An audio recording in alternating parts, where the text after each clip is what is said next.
It's Spaz. Yeah. Who's going to the Orange Bowl? We are! What did I tell you about screaming into the microphone like that? Fucking kill me.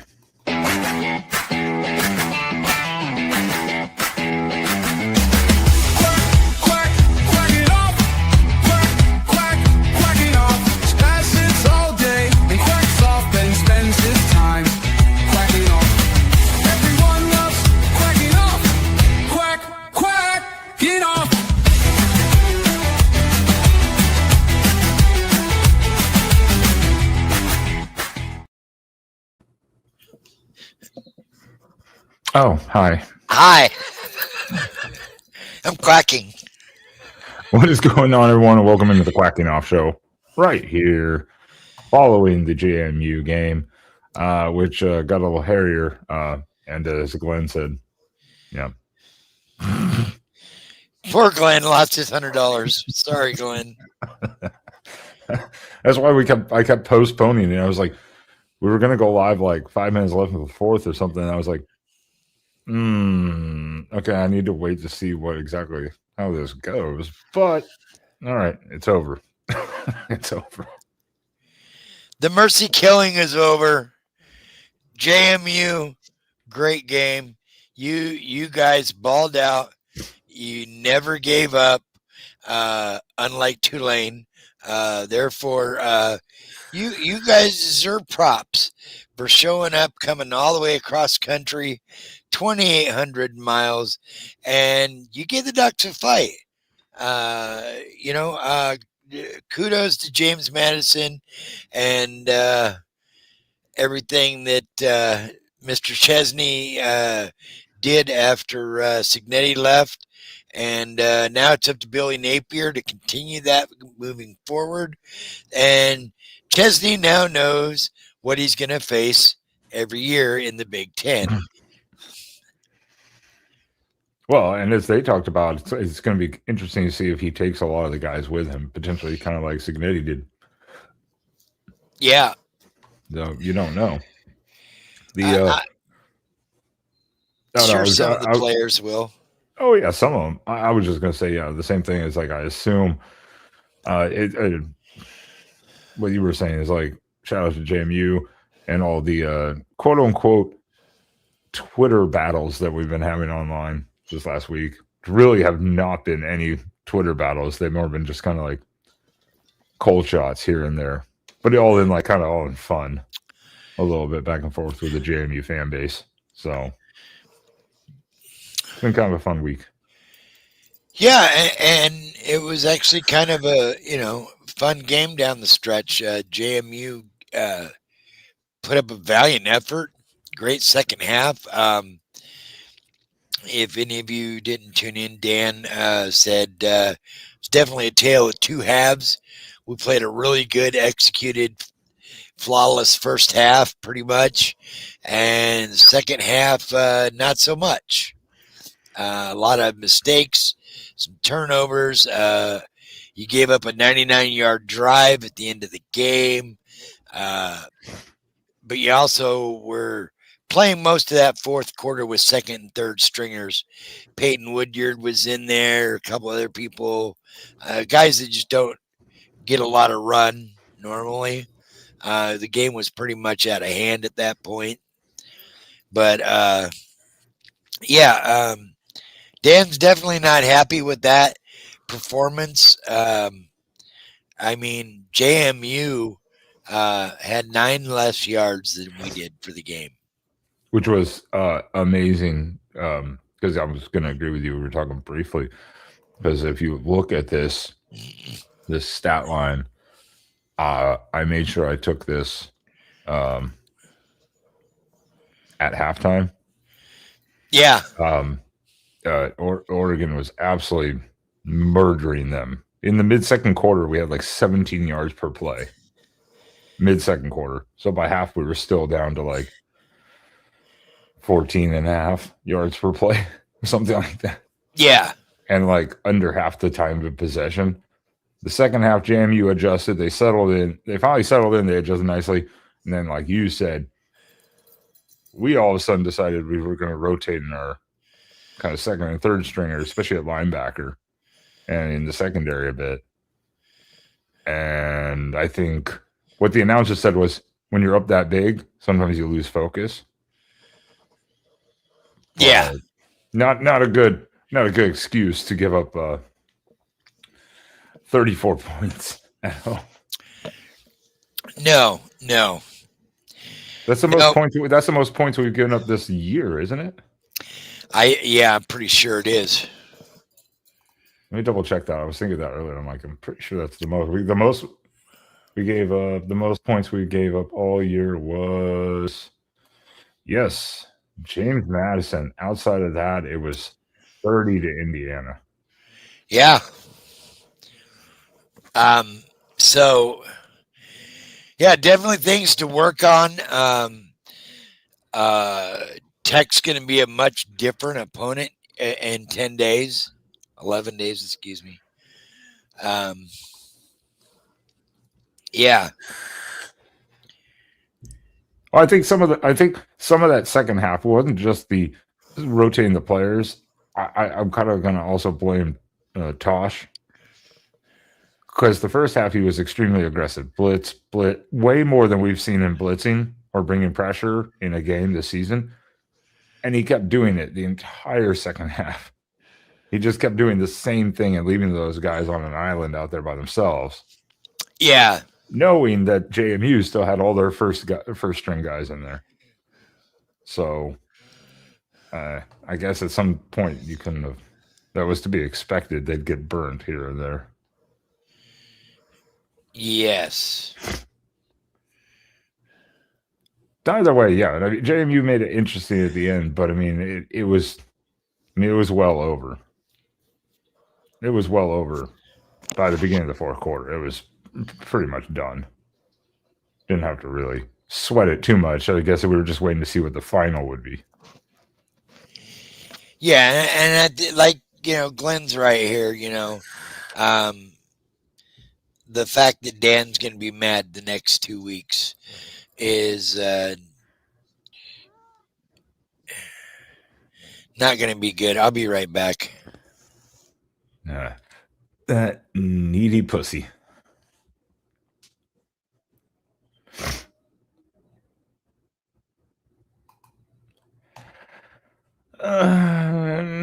No, I think it's, I think it is kind of motivation. I think it's, again, like the announcer said, when you get up that big, when they got up that big going in the second half, and then they started rotating some guys out, because JMU has a good offense. I mean, you look at their offensive output this year.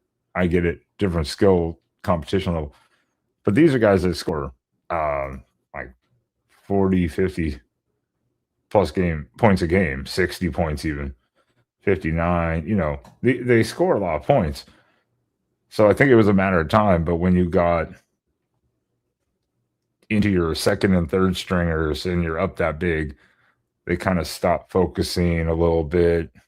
I think it's kind of a all-around thing. And like I just said, Tosh was still blitzing instead of just playing like just nice zone coverage. He was just kind of leaving his guys out there. Maybe it was a test. I don't know. He's leaving after this year. I don't know. But the first half, you could tell those guys were focused. They weren't letting JMU do a whole lot. Even though JMU moved the ball a little bit, they gave up, 6 points in the first half? So, kind of hard to tell. I think Tech's the one that will tell us a lot about the whole team focus.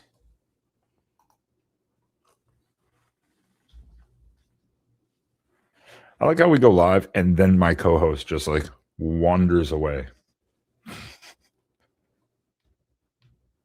He has to go play with a pussy,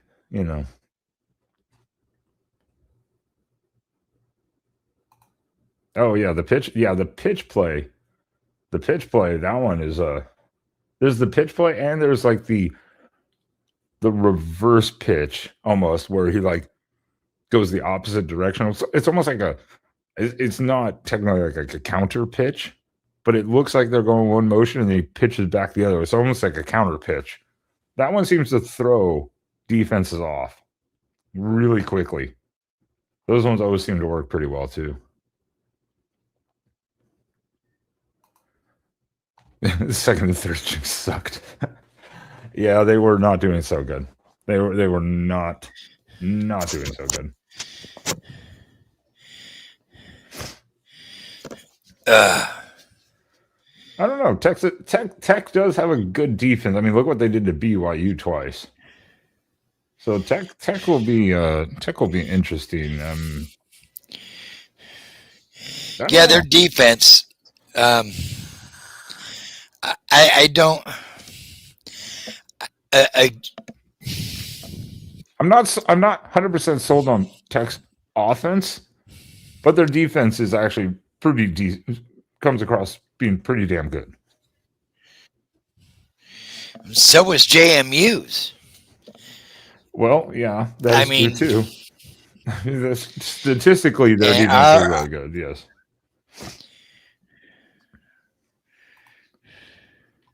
He teleported.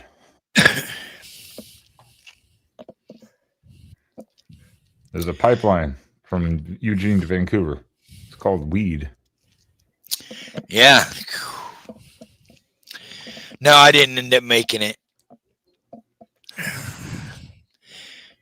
I thought about it, but after all the flooding and shit, and half the parking lots I saw were submerged in water still this morning.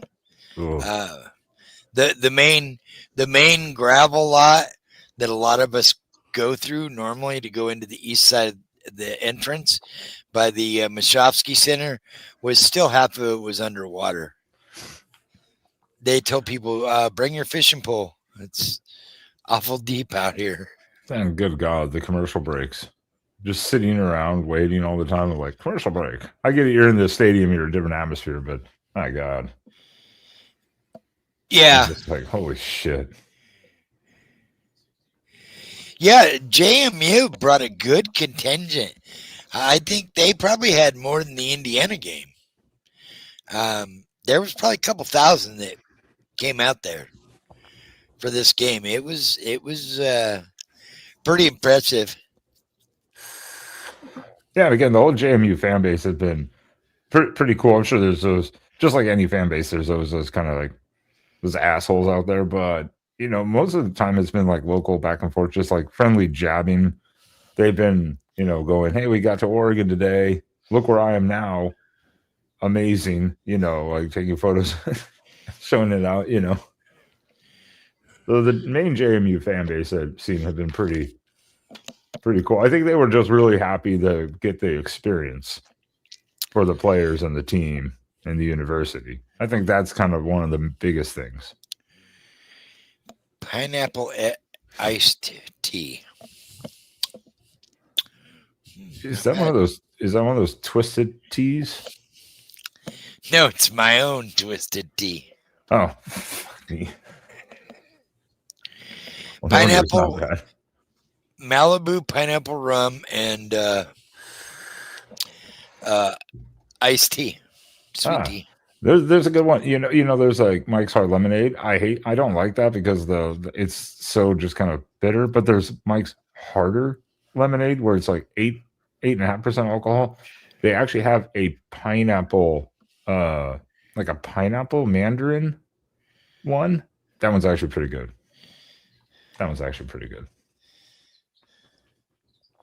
Yeah, I don't like being in the stadium when the commercial timeouts, because it's just like you're just standing there looking at the guy holding the sign with like 3 minutes left. Yeah, the timer guy.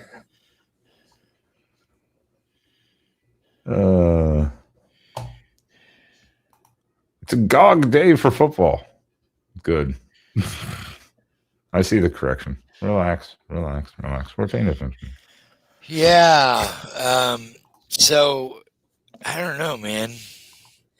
This game. I don't know if I want to take too much more of. I look at the first half as more of the indicator. There was the one bad pick, not bad pick. It was the kind of pop up pick off of Benson's arm. Guess what? Shit like that happens. We've seen Gabriel throw a couple of those before. Where the receiver like hits it up. Yeah. The other one was the worst one, but that's because he was under pressure and he underthrew it. I think he really meant to try to throw it away, but he didn't have enough on it to get it over Johnson's head, and so it got picked off. That one was bad. The other one, I was like, oh, I can kind of overlook that one. It happens. That's my only concern with Dante sometimes, is that there are sometimes you look at him when he's playing and you're like, man, this guy's pinpoint accuracy, timing, all that. Then there's other times where we talked about it before. I think it was after said it after the Rutgers game, where it made me a little nervous about sometimes he throws the ball a little too far outside and makes the receiver make a ridiculous catch instead of just dropping it to him, just putting it on the numbers. And he did that a few times tonight. So sometimes I kind of, I don't know what that is. I don't know if that's just pressure or I don't know what it is. It's kind of weird. I'm not a quarterback, so I can't explain it. I barely throw a fucking football, for God's sake. Well, and a couple of those, a lot of times they were talking about Dante, is he going to go not to the NFL? Is he not?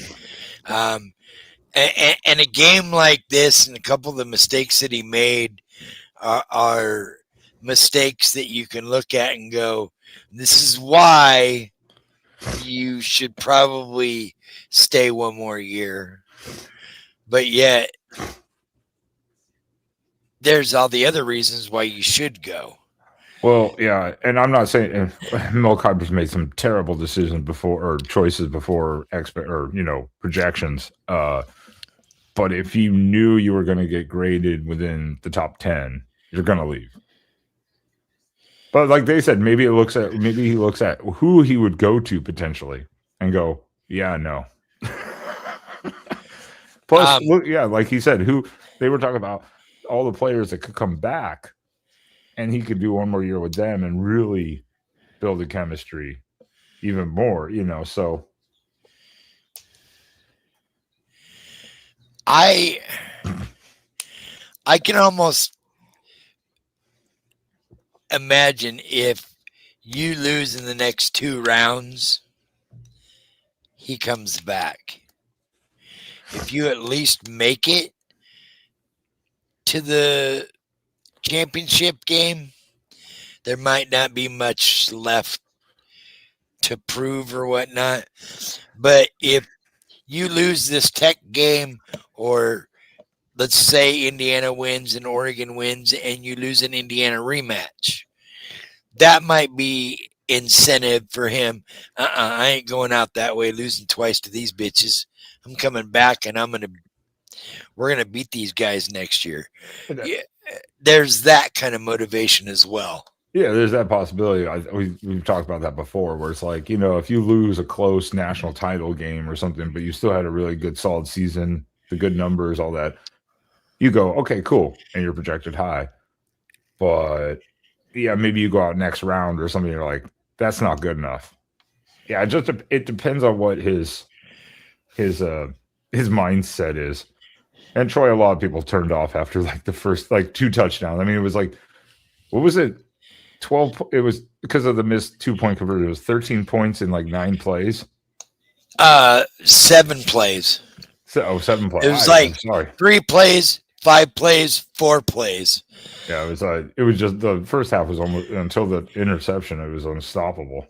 It was like 20-3, and we barely ran 12 offensive plays. Yeah, it was like, holy shit. No. Yeah.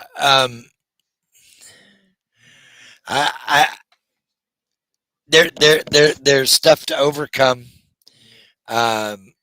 There's adjustments to be made. Um, Dante has got to throw a couple of those balls away. That second interception was really bad. The first one was not very good neither. Um, he should have just thrown that ball away. You had the blitz coming at you, and you're trying to throw across the field. Like backpedaling. You're not going to have as much on it. That was the second I one. would. First one, he just kind of threw low to Benson, and Benson tipped it up in the air. Oh yeah, okay. So yeah, the second one and when The second one, I think he was trying to throw. I think he was trying to throw away. I think he just didn't have enough to put it on. No, he was trying to throw it right into the corner to. I think that was McClellan. Or no, that was Johnson. Johnson. That was Johnson. But I even if he was trying to throw it away, either way, he still didn't have enough on it because he was falling back. Yeah. So that was a bad. That one's on him for choosing to do it. He could have short armed that bitch and just skipped it off the ground or something. But I'm not a quarterback, so I'm not going to sit here and Yeah. David, that's because you don't watch football, so. Oregon was. Who let David in here? I mean, Oregon was fine in the first half. In the second half, we just called off the dogs and put in the second and third string. When you got Peyton Woodyard playing safety and getting burned, I mean, that's obviously third string, fourth string. That's why Lupoy shouldn't have kept blitzing. I don't know why he was. I understand doing. I think he wanted to test and try some things. It was kind of that. Even the announcer said this is kind of like try things now. Like in the second half, a lot in the offense. Even they were like, now we're just playing around in a way. And I think that's what he was doing with the blitzes. He was just like, I want to see what can happen. But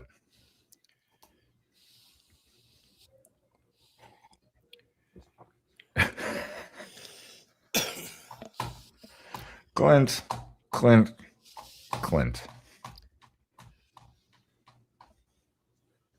Jesus.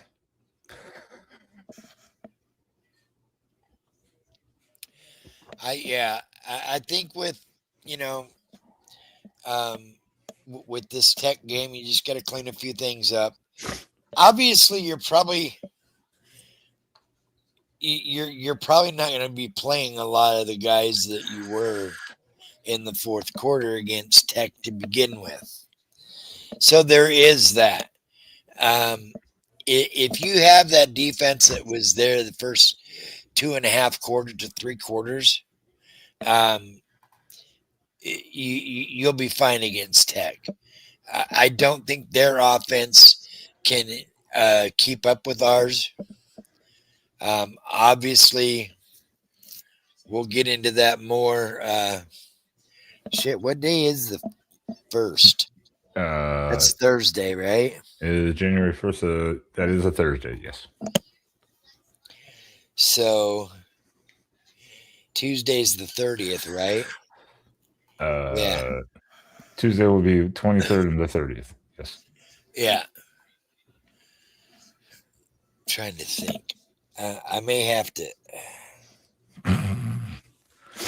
We haven't even thought about the scheduling of that. We can rotate some stuff around if we need to. Because obviously with the holiday stuff, it's like, it's funky. Yeah.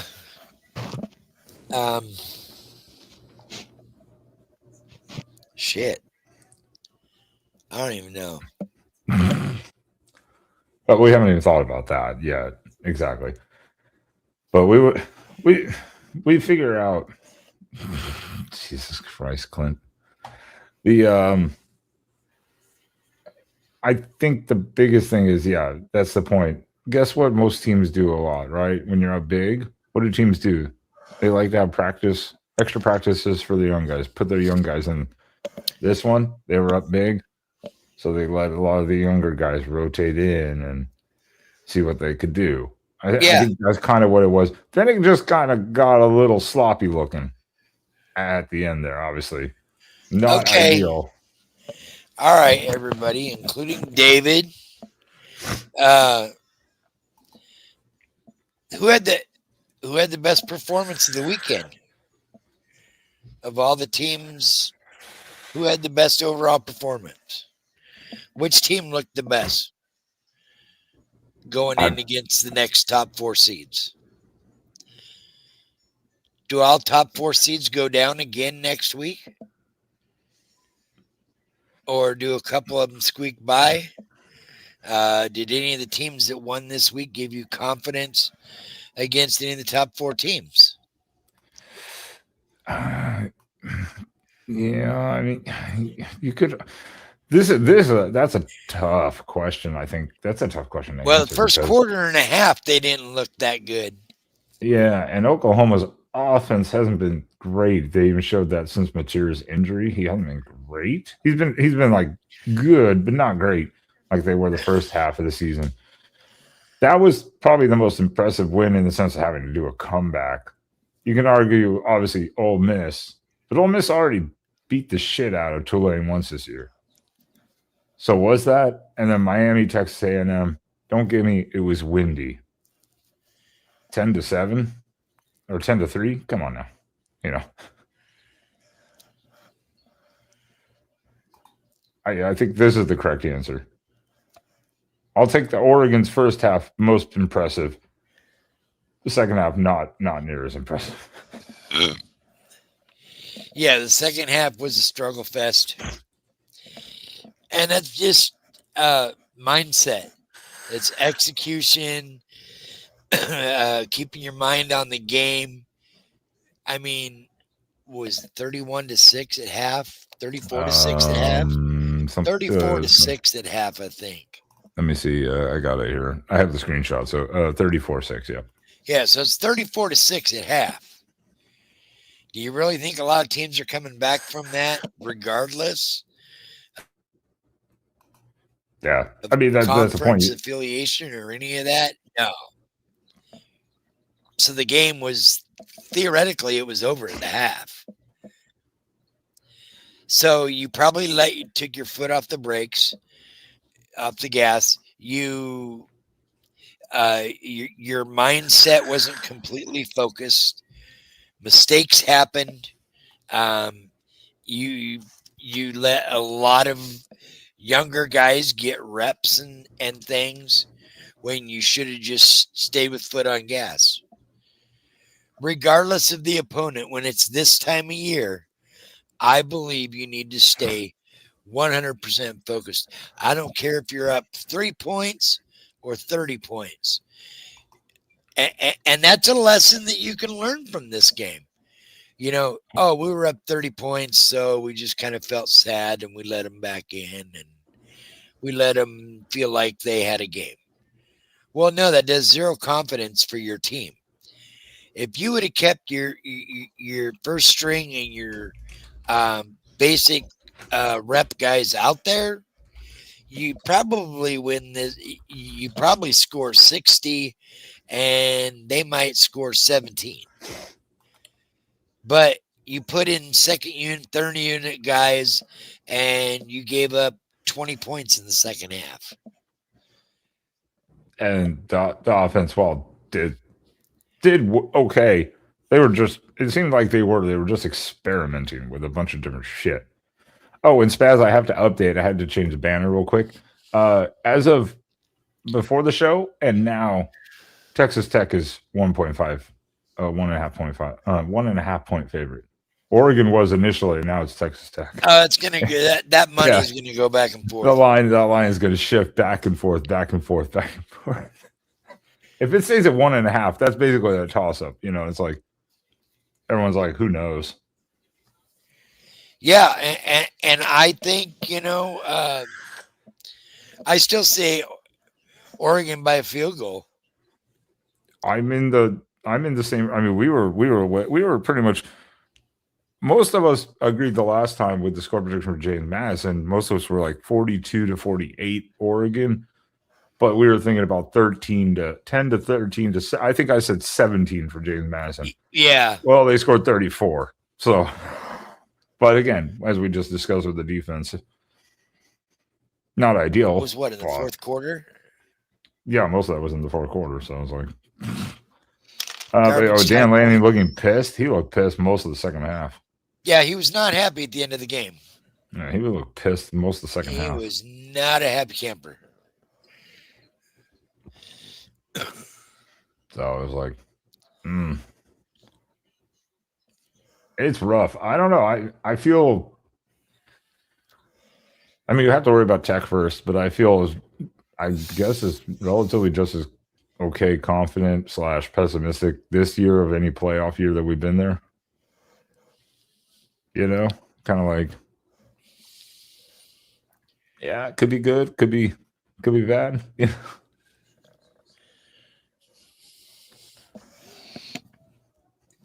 I think if you get past Tech and you see what happens with Indiana, Alabama, that'll give you a better perception. Well, you're playing grass the next week.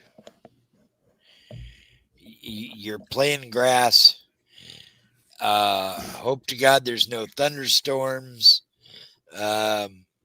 because that field in the Orange Bowl, are they still playing in the Orange Bowl Stadium? I believe so. Yeah, that field is trash. I'd have to see. We'd have to see what the official venue is. I don't know if it's there or. Let me look. Let me see. Yep, Hard Rock. Oh no, that's the new stadium. Okay, yeah. So that's where the Dolphins play. Yeah, 2026 Orange Bowl is going to be at Hard Rock Stadium in Miami. Yeah, that's a little. I think that's an artificial. Ooh, Third Eye Blind is headlining the halftime show. Ooh, I didn't know they were still fucking around even. Ooh, I should get a hold of my OnlyFans girl down there in Miami. Do you have any connections? Oh, Mark's here. I saw him in another live stream earlier too. I was stalking him and Adam across two different. What's up, Marky? Two different live streams on the internet.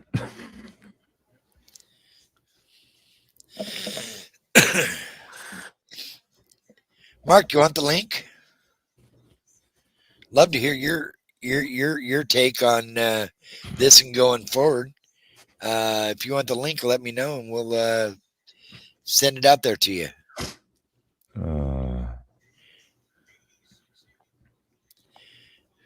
It's going to be an interesting game because both teams are traveling quite far. Oregon's obviously traveling a lot quite further, but it's not like it's a home game for Tech or something like that.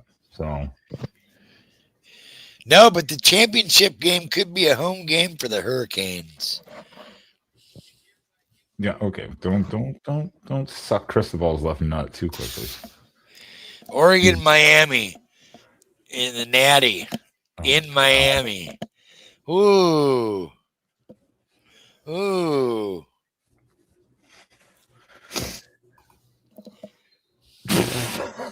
Oh, you and Ben will do great then. Yeah. All right, Ben's gonna drop the link, Mark, and you can look how Spaz said he'll do some work or something, and then he's like, Ben will do this shit for me. Fucking bitch. Oh.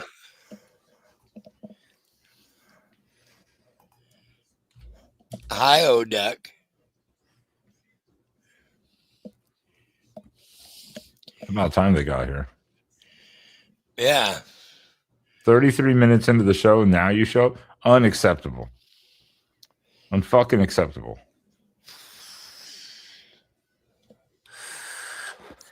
Let's see if Mark knows what to do with that link. If he's that drunk, he probably can't figure it out anyways.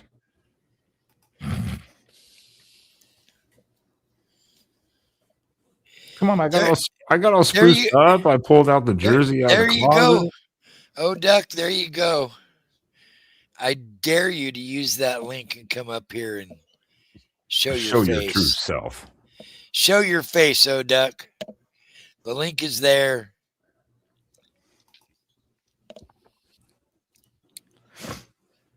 No one's coming on. I could leave it there and no one will come on, so that's cool. I know, right?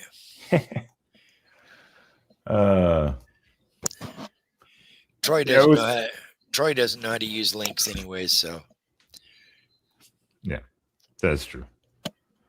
It was an interesting game. Today just sucked because it went by so slow, waiting for this Yeah, none of the game to games come. were. I mean, really, the Alabama-Oklahoma game was the best of all four. And I thought it was over after the first quarter when it was like they were saying 17-0. I was like, oh, geez, Oklahoma's gonna kill them. Yeah, I got all mine done a long time ago. What is this shopping you talk about for this Christmas thing? What is this? Yeah, I don't know. Someone explain this to me.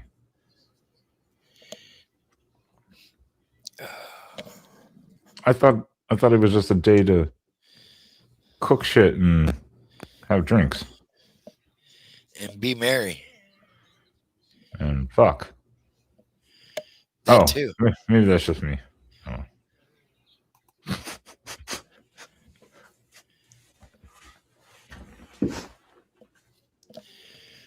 Definitely not watching NBA. Oh shit! Someone had to instruct him. Someone instruct him how to figure this out. Oh Christ! Hold on. Where's my overlay for privacy? No, where's my overlay privacy? Shut up, I don't know. Not let me do my intros anymore, Spaz. You bastard. I was trying to pull a hair off my screen. And what's up, Mark? What's up, guys? So, what'd you think? It was a good game. I'm not gonna lie. Well, it was a good game in the first half as a dominance, but then the second half was kind of like a, why are we doing this? Yeah, it was sloppy. So, what do you give our chances against Tech, Mark? I think we're pretty good against Texas Tech. Is that because of the Big 12 bias or opinion, or is that just about Tech?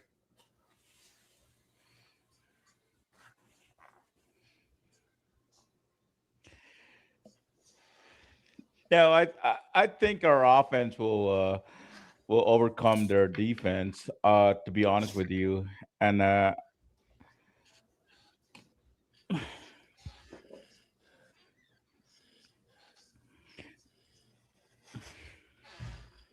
How do you rate their offense against our defense? I don't trust their quarterback. To be honest with you. Yeah, he's been known to flounder under pressure. So I think if Tosh implores a little more of that, what he did in the first half against JMU, I think their offense could be in trouble. It is a little, and we're going to deep dive into this a little more too, obviously, in the next few weeks, because it's kind of interesting. It's like, yeah, okay, they blew out Arkansas, Pine Bluff, Kent State. Sorry, Beavers, Oregon State. Did a good number on Utah, but you're talking like 30, 34 points, 35 against Houston, 42 against Kansas. Kansas has been kind of crap this year. 26 in a loss against or 22 in a loss to Arizona State. 42, everyone put a 40 on Oklahoma State. 43, Kansas State's been shit. BYU, 29 points. UCF, 48. UCF's been definitely hit and miss. 49 against West Virginia. But again, it's their defense that's actually been the most impressive. But, so I mean, Tech is it's going to be a fun challenge. I think it could be a shootout. It could be. Yeah, it could definitely be a shootout. It's going to definitely be hard to tell. I was positive. Dave's always so positive. Yeah. So fucking positive. Thanks, Dave. Dave, would you like to join the drunk panel? I'm not that bad. Shut the fuck up. For once, I'm not that bad. I know. For once, you're not trashy. It's when I have my eyes half closed the entire time, and I'm like, yeah.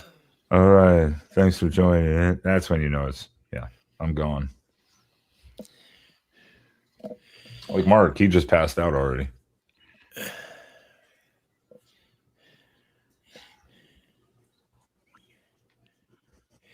Yeah, I'm here, hope, guys.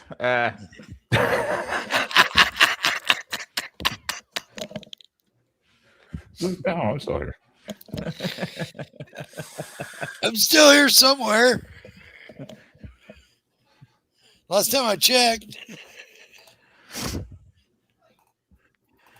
Yeah, I'm trying to fight this delay. I'm not really sure how it works. Usually you just. Are you on a phone or?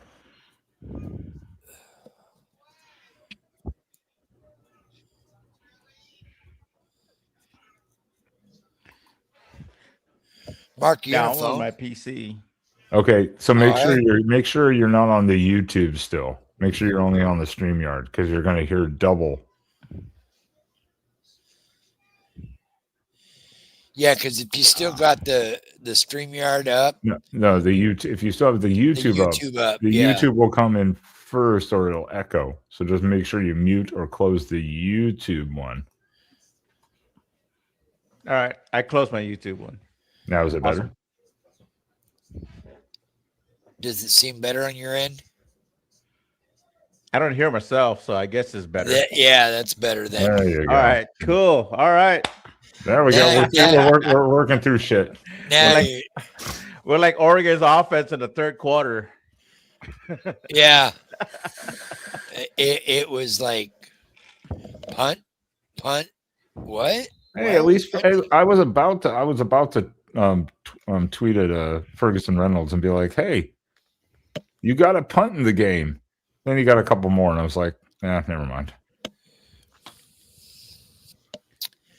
Yeah. Jason, you're right. Teamwork does make the dream work. And shout out to Sappington for the 48-yard field goal. 48-yard field goal. Does he have to leave, or can he get an extra year? I know, right? Do we even have a kicker next year? Hirsch. Oh, that's right. Gabe Hirsch. Yeah, I was like Hirsch something like that. He's had a few kicks this year.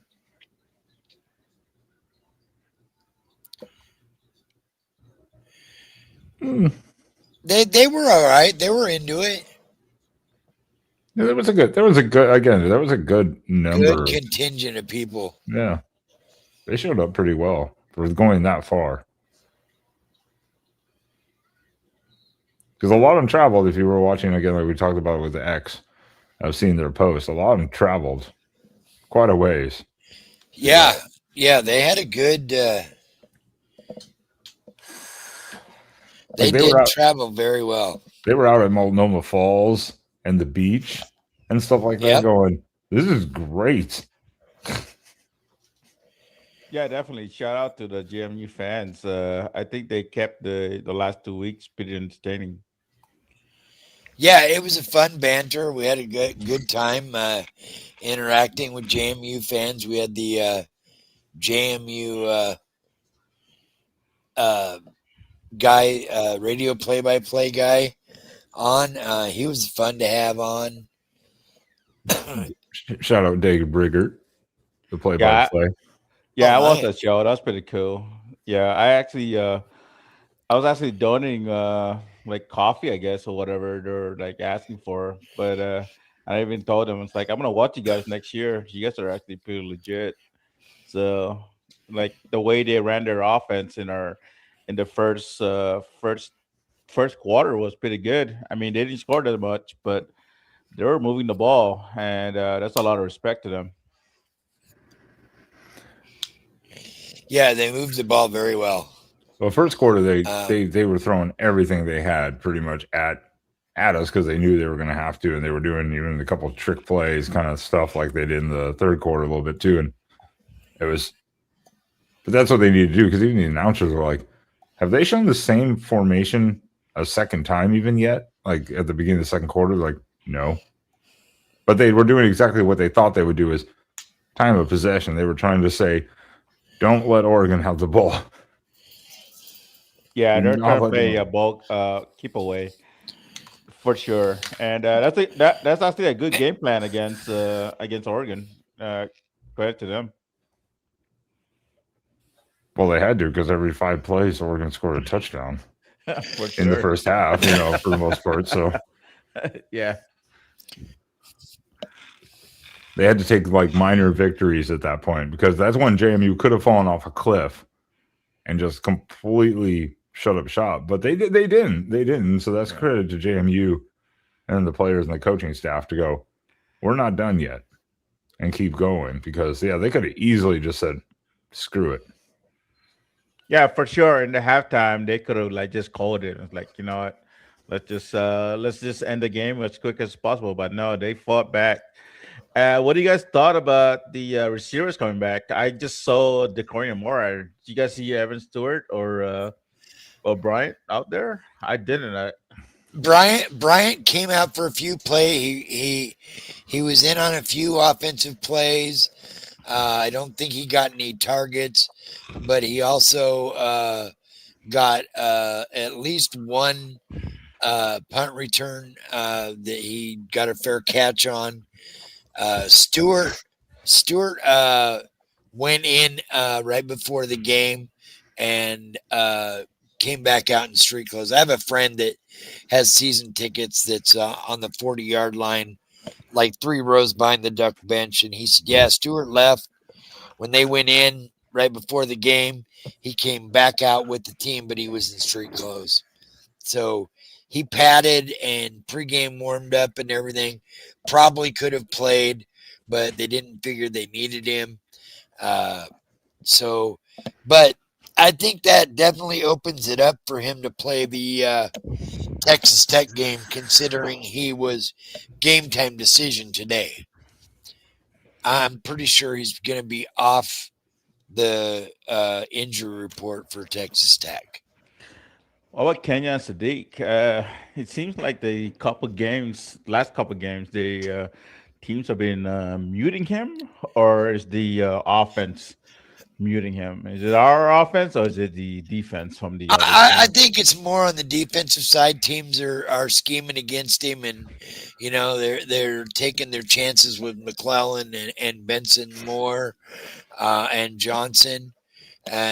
Shout out to Juwan Johnson with that amazing freaking catch. Yeah, Not for sure. not Joan. You're thinking of the wrong Johnson.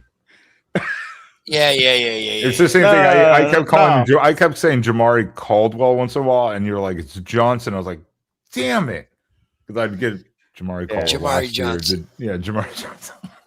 I kept doing it too for a couple times. I'd mix them. I'm like, damn it. Yo, for sure, that guy got good hands, like to one hand catch that ball out of the air and then stretch it into the end zone. I think you're going to be good for the tight end for the next couple of years. Yeah, he's a true sophomore. I believe he's a true sophomore. I believe so. He at least has one more full year if he wanted to leave. But I think it is. I think it's more people going against like game planning for Sadiq. But now they have to worry about him because again he's showing up just as much in the entire passing offense. And shout out to McClellan. Dude, this guy's come on strong in the last few games. He's making some ridiculous catches or damn near catches. I mean, he's like. And to Sadiq's point, I think he's already solidified his draft pick, and I don't think he needs to do any more. I think he's already going to be at least top 10 first round if he goes next year. You guys think the same? Yeah, oh yeah. Yeah, at least 15. For Sadiq? Yeah, Sadiq. Yeah. I mean, obviously I think it just depends on team needs, but I mean I would say he's definitely at least probably I'd say top 20. I think it just depends on top team needs, That's always how it works. They may have a great player that they go, man, we want that guy, but we don't need that position necessarily. So you're saying would he be the first tight end out or second tight end out? Ooh.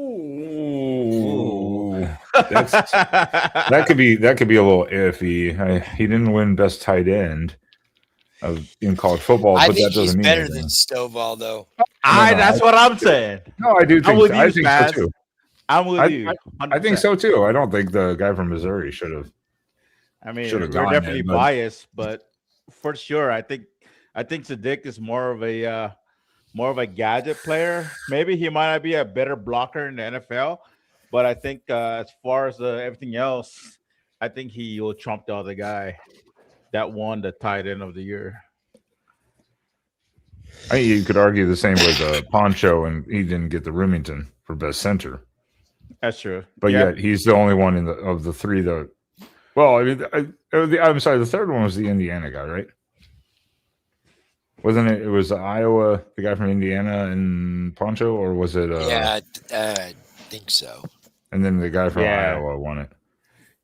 That actually brings out a different point. Like, who's going to replace Poncho? That's a big shoe to fill next year. It's going to be a redshirt or sophomore or a transfer because Pickard is a senior. It's probably going to be Fox Crater. Probably because Pickard or Picard, he's graduating this year. He's gone next year, so he's done. Also, oh man, I guess transfer portal might be a thing. It could be like a 1 year plug and play guy. It really could be, but finding a really good center is hard. You know. Absolutely, I get that. Yeah. But then again, Merce brings up a good point here. Is like not just think about Franklin, where the transfer portal could be really wild this season. So there might be a couple pretty good centers or an O lineman again available. So you never know. You might hit the home run and find a really good one for a 1 year plug and play. Oh yeah, I mean, but to be fair, man, center is not like is center really a plug and play? I think that's more of a chemistry thing, right?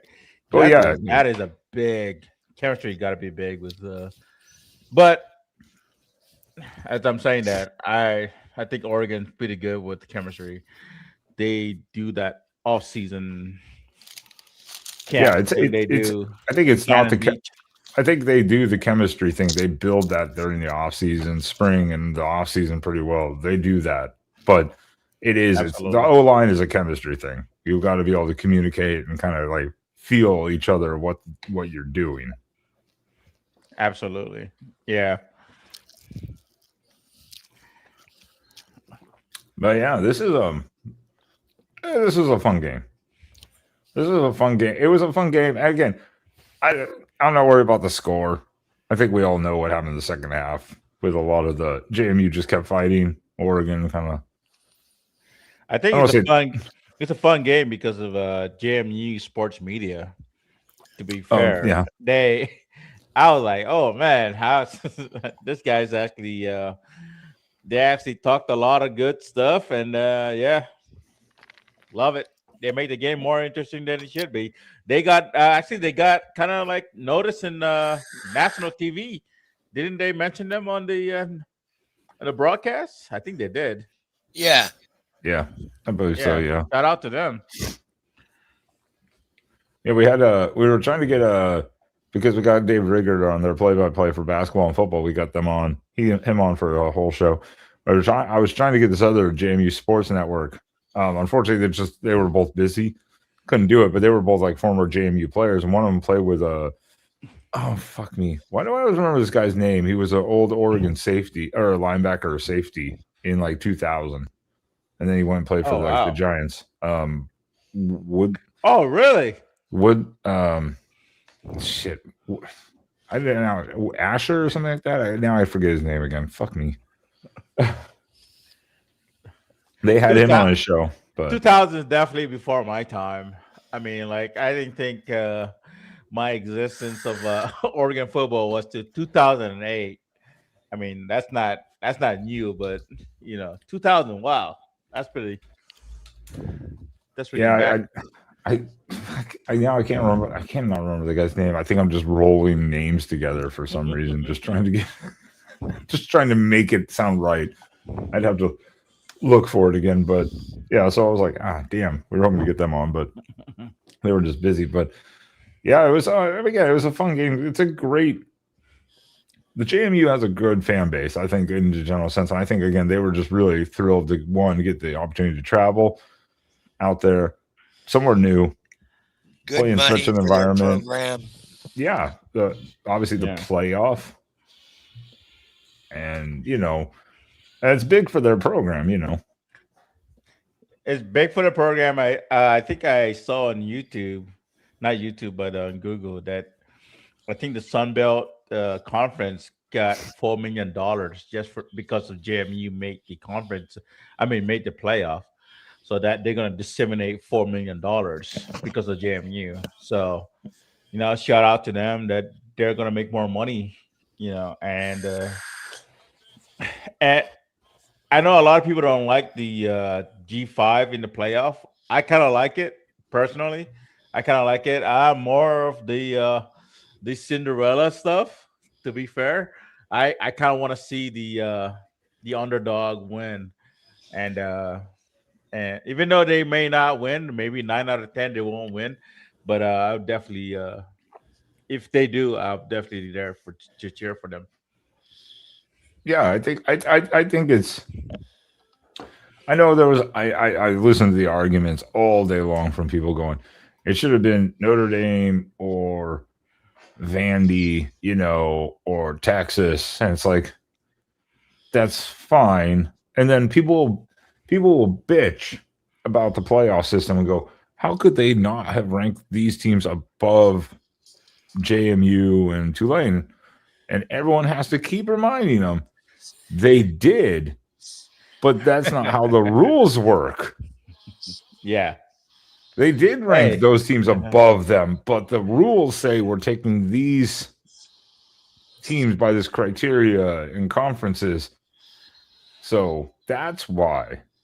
Yeah, I'm pretty sure those teams that are complaining if they made a playoff, like let's say Notre Dame made it over Miami or Alabama. I don't think they would have been up in arms, and they'll be calling it fair. I mean, to justify maybe it's not fair, maybe it is, but I don't know. Maybe I'm biased. I kind of like the Cinderella stuff. Well, I don't care because I like just seeing Notre Dame cry like little bitches and bail out of their bowl game. We're too good to go to that bowl game. We're just going to move on to next season. A bunch of bitches. How does the money get split? Bruce asks. It's an interesting question. So, like for the Big Ten, isn't it every team gets like $20 million goes into the playoff, and then it's distributed equally or some shit like that? I don't. But I think Oregon still at this point in time still takes a smaller cut. But that's the TV and conference money. But the playoff, I think they get basically the same as everyone else. But that's why, because like Notre Dame wants to stay independent because they get to bank the full $20+ million or whatever. I think it gets distributed equally or whatever. So the conference that has like 4 teams will get like 80 million, then they distribute it equally.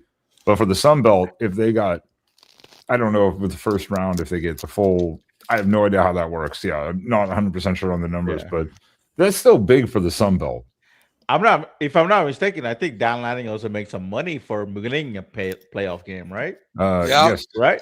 He does. So when he hit 10 wins, when he hit 10 wins this season, he got a auto 1-year extension, a bonus, and then of course, like there was a conference title appearance, conference title win. But then once you hit the playoff, then there's like another. This might have also triggered. Maybe this could have triggered another 1-year extension. I'm not sure.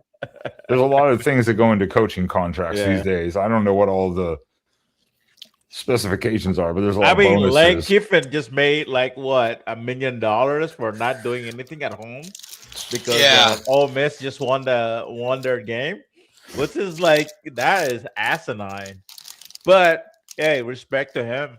Whatever, I mean, the man got left on a tarmac once, so it's about time for him to reap some rewards, right? Oh, was it 250K? Hey, that's a fucking nice payday. Hey, as a can you send me 200? Can you send me like 75K? Hook 'em? I'll take that. Shit. As a Raider fan, yeah, I'm not cheering for that guy at all. I think as Pac-12 people, as former Pac-12 people, we just like to dog on Lane Kiffin and USC. It's just although a thing. I'm sure as a Raider fan, you probably want Dante Moore to come out this year. No, actually, I don't. I don't want that. I don't. To be fair, I don't. Because I don't want Dante Moore to go, as much as I am a Raider fan, I do not want Dante Moore to go whatever the fuck that team is. My team is right now, it's a cesspool. And I don't want them to destroy Dante Moore. And I think the Raiders need to they need to build inside out, not get skill players like receivers and quarterbacks and stuff like that. They need to work about line.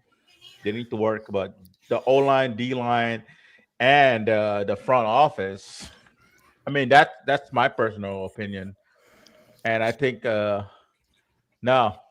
I mean, hey, he's got Tom Brady as his part owner now. I mean, yeah, and Tom ain't doing nothing. He's not doing anything. He's not helping. He's announcing. He does announcing shit. Yeah, he's they're like, Tom, would you allow Geno Smith to be the quarterback of your team? I don't think so. I wouldn't. So, How old is Geno Smith nowadays? Fuck me. When was he 30. He's got to be 34, 35, something like that now. Geno Smith? Maybe I'm aging myself too much. Geno Smith, how old is he? He is 35. Yeah, 35. Yeah. I was like 34, 35. Yeah, he's 35. He's definitely on the last I'm not gonna lie, guys. 35, there's no comeback if you never had a good run. You know what I'm saying? He's had like a 1-year stint here and there, like a half a season, but yeah, he's never been in the NFL. But he's stayed there. He's been in professional sports, but you're pretty much at the very tail end, maybe a couple more years before you go. That's it. Yeah. Yeah, I mean, it'd be kind of cool for Dante Moore to go to the Raiders. That means the AFC would have 3 out of 4 quarterbacks out of the Oregon University, which will be amazing. I'm for that. But as a good human being, I do not wish that upon our Oregon Duck players. I'm like, please, no. Maybe next year when Pete Carroll and company are out of the picture. Well, then thinking about that, because there was a question earlier, then Martin, since you're here while we're kind of, I guess, past the JMU, because we got to start thinking about tech. JMU is a fun game, but everyone knew what was going to happen. There was a question. I still love JMU. Love them. I like JMU too. I have nothing against JMU at all. I don't mind if they made it. I don't mind. If we played Notre Dame, I'd been like, cool, whatever. I mean, whatever. There was Glenn did this. How close is Dante's relationship to Stein? I don't think that has anything to do with him going to Kentucky, but it was more of the question of where do you see the OC position going? Because Stein is gone. He's going to Kentucky after all this. Yeah, I think Oregon is. Maringer already. They already gave it to Drew Maringer. Did they? They're doing They did officially give it to Maringer. Yeah. Yeah. Fucking sweet. Okay. Yeah.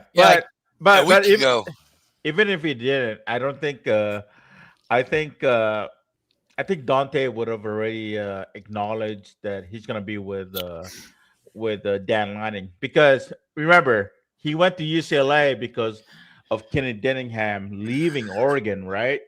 Yeah. Remember that. And then he acknowledged that that's a mistake, and then now he went back to Oregon with Stein. But I think it's more because of Dan Lanning, and I think he's gonna stick with him. If he does return for next year, it's gonna be with Oregon.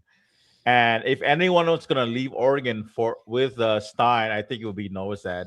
Yeah. Because I think Novosad. Yeah. Well, Right? because he got put behind Brock Thomas. You know. Not only that, I think Novosad was committed to USTA, right? Baylor. Or No, where Stein was. Stein that- was. No, and he came to Oregon. no. Novosad was committed to Baylor. Then it was a late was he? flip. He was a late flip. Oh, to Oregon. okay. Yeah, he was committed to Baylor and Orlando. But I think he went to Oregon because of Stein. Yeah. I think is that fair to say? Yeah. And I think if there's a quarterback going to follow Stein, I think it would be Novosad. Yeah, let me look at this. Let me pull it up just so And you guys to can. be fair, you I guys- kind of like Moga. I'm really liking Moga and Thomas. Well, and I want to see Achilles Smith too. You know, obviously he's a legacy. I think haven't he'll be seen just him. fine. To be fair, I haven't seen him. Well, he hasn't played. He hasn't played. He's full red shirt because there's three guys I watched above him in the spring game this year. Absolutely loved him. He's big. That guy is huge. But Keith Smith, I think he's bigger than Dante Moore, isn't he? the question is he Yeah. better than his dad? Ooh, that's a good. Well, we They won't play know different for- position. They play different position. So I don't No. think Achilles Smith Sr. was the quarterback picked Was number he? 3 by the Yeah, Cincinnati he blew. Bengals. He's the one who blew out Michigan at Michigan in 2007. Oh, sorry. Or no, Well, yeah. sorry. Achilles Smith was 1999. Sorry. Fuck me. That was Derek. Oh, okay. That was was Dixon. before. That was Dixon. But yeah, But- Achilles That was Smith was before me. 99, right? Yeah. My bad. I should not speak. went- That was before my time. He went number 3 to the Bengals and was out of the league in like 4 years. And just because Fair Spaz enough. looked at me like I was fucking insane and that he doesn't believe a goddamn thing I say, even though we've talked about What? this before. Hey, I'm not gonna lie. I kind of like their Austin quarterback. Novosad is from Dripping Springs, Texas. He originally committed to play football at Baylor before flipping his commitment to Oregon. Okay. Go fuck yourself. All right, I'll go fuck myself. Good job. But yeah, no, he's the one who will follow Stein, if anything, because again, Yeah. Yeah. there's too many quarterbacks, and then you've got Beaver coming in. Also, Yeah. Novosad, does unfortunately, Oregon- is just kind of he's kind of like a redheaded stepchild almost to the degree. Does Some point. Oregon develop a quarterback Hey, now, speaking. or do we go after another portal? Good points, Pass. Good point. And I'm kind of like pissed because do you think we missed out on JKS from Cal? Because that guy is good. I kind of like him. He's That good. guy is good. I like him. Did we miss out, or I mean, I'm pretty. From what I understand, he was not going to commit to Oregon. I think he just kind of make a move, and I think Cal was his team to begin with. Now I wonder what's going to happen with him though, because Justin Wilcox is gone. Because he always did want to go to Cal. Cal was like his school. That's where he Exactly. really wanted to go. Then was when his they team. got rid of the OC, before they got Harson, he flipped to Oregon. But then he was there for like 2 weeks. Then he got back, went to Cal. And it worked pretty well. But now Wilcox is gone. That staff is kind of, obviously. But with Lupoy coming in, He already recommitted. Lapoy and him. yeah, he already recommitted. Good. Lapoy So there flew you to go. Hawaii last week and recommitted him. Well, that's good. That's smart Yeah. on fucking Lupoy's part because, he's good. He is good. I don't know if we're going to say we missed out on him. I think he just saw the quarterback room and went, fuck, Yeah. There's a bunch of good guys in here. Yeah, I think he wanted to start like this year, but Dante was going to start over him, and I don't think he was going to sit behind Dante. So, yeah, that kind of sucks. But I mean, I guess that's the that's the price Oregon got to pay for having so much talent on the team. Because man, our quarterback room is stacked, still stacked, and I think we're gonna have to get rid of a couple. Like Beaver, I heard Beaver's really good. I heard he's Beaver's really decent. good. Odek Mark needs a stalker. He's lonely.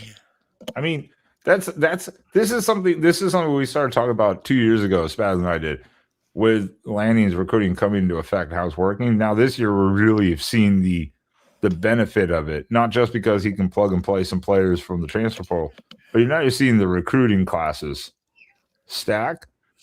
We're at that problem now that like Alabama or Georgia to a degree have, where it's like this. You've got too many good players.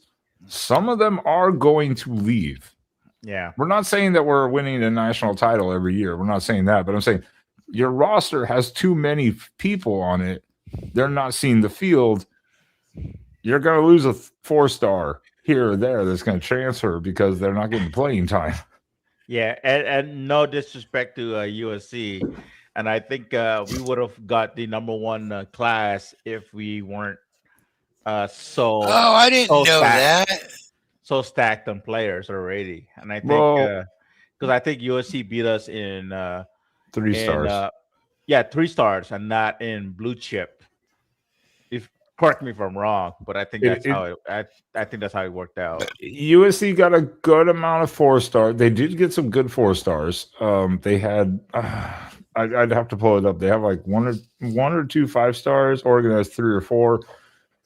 But what they did was double down on 3 stars compared to Oregon, and that brought their total number, like rating total, above Oregon by what was the Spaz? Something like 6 points. I don't think it was that much. But the composite rating per player, Oregon was higher because of the exactly. I think that's what it is, and I don't think that number has been advertised as much. And whatever. To be fair, that's cool because if you get 3 stars and you can develop them well, like shout out to Indiana. I think that's what they're doing. Indiana got a bunch of 3 stars, and I think they're the number one team in the. Not I don't think they are the number one team in the nation.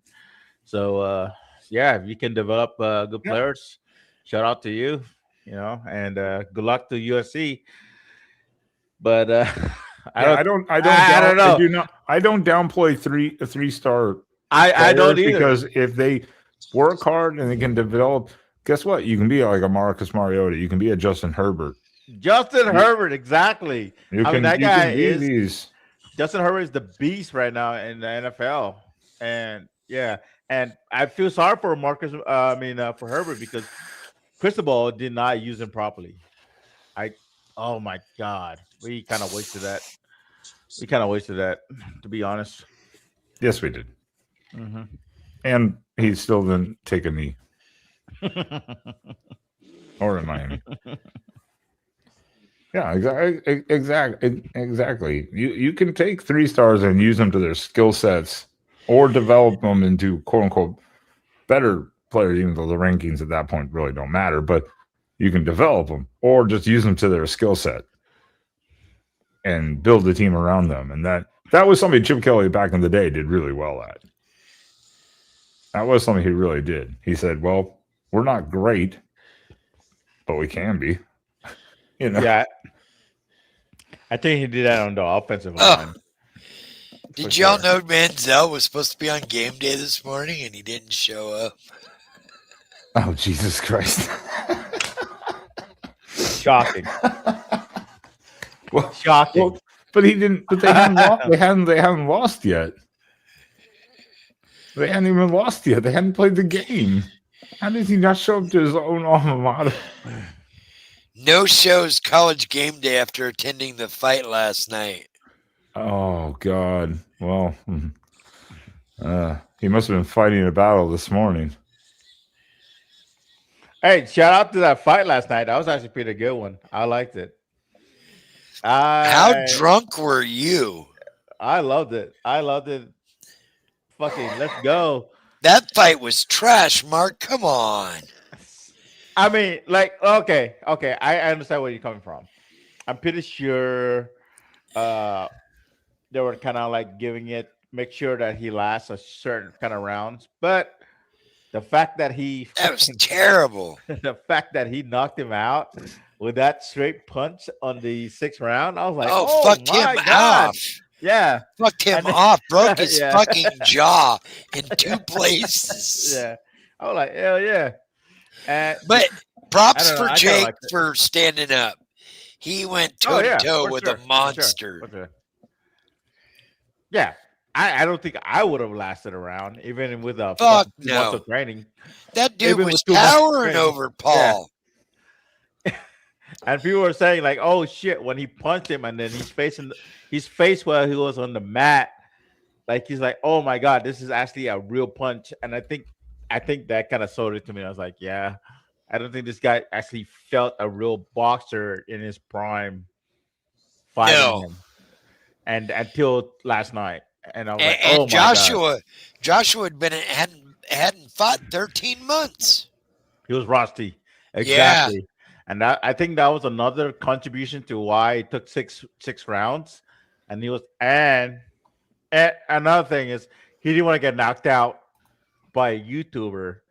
I think so. He was kind of like, Yeah. yeah. To be fair, I mean that's that's a good way to do it. Because no shame to him. And No. now he wants Tyson Fury. His brother?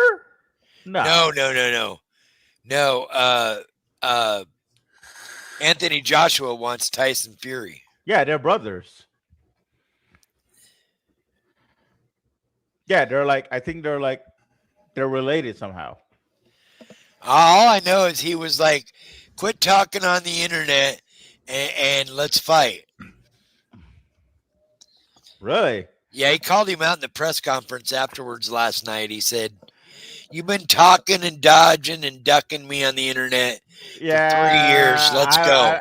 I don't think so. I think Tyson will fuck him up. If he take it seriously, I think Tyson will fuck him up. Tyson is too good.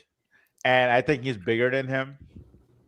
I think he is significantly bigger than him, which is Well, he's got a bigger build, that's for sure. I think he has a longer reach as well. Oh, I'm sure he does. Yeah. Tyson Fury's a monster.